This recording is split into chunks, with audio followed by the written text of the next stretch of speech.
एक समय की बात है। एक राज्य में एक प्रतापी राजा राज करता था।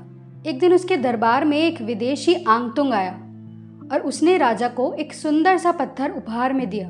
राजा वह पत्थर देख बहुत प्रसन्न हुआ।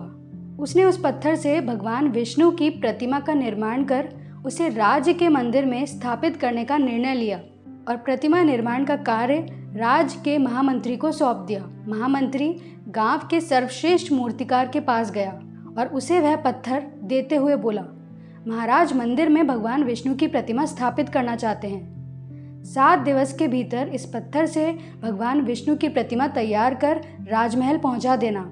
इसके लिए तुम्हें 50 स्वर्ण मुद्राएं दी जाएंगी। 50 स्वर्ण मुद्राओं की बात सुनकर मूर्तिकार खुश हो गया और महामंत्री के जाने के उपरांत ही प्रतिमा निर्माण का कार्य प्रारंभ करने के उद्देश्य से अपने औजार निकाल लिए।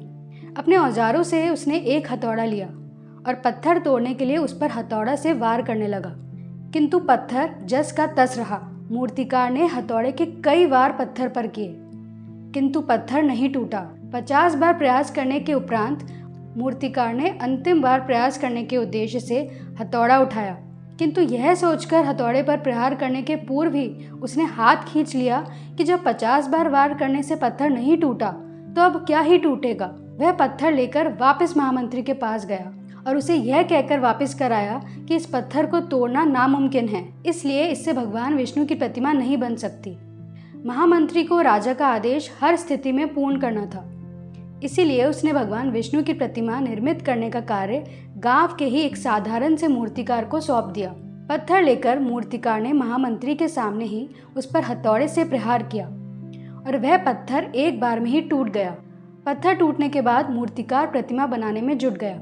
इधर महामंत्री सोचने लगा कि काश पहले वाले मूर्तिकार ने एक अंतिम प्रयास और किया होता तो सफल हो गया होता और 50 स्वर्ण मुद्राओं का हकदार बनता।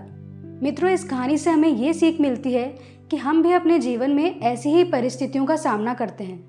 कई बार किसी कार्य को करने के पूर्व या किसी समस्या के सामने आने पर उसका निराकरण करने के पूर्व ही हमारा आत्मविश्वास डगमगा जाता है और हम प्रयास किए बिना ही हार मान लेते हैं।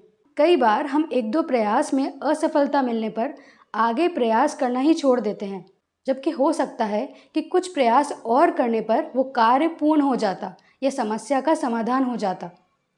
यदि जीवन में सफलता प्राप्त करनी है तो बार बार असफल होने पर भी तब तक प्रयास करना नहीं छोड़ना चाहिए जब तक सफलता नहीं मिल जाती।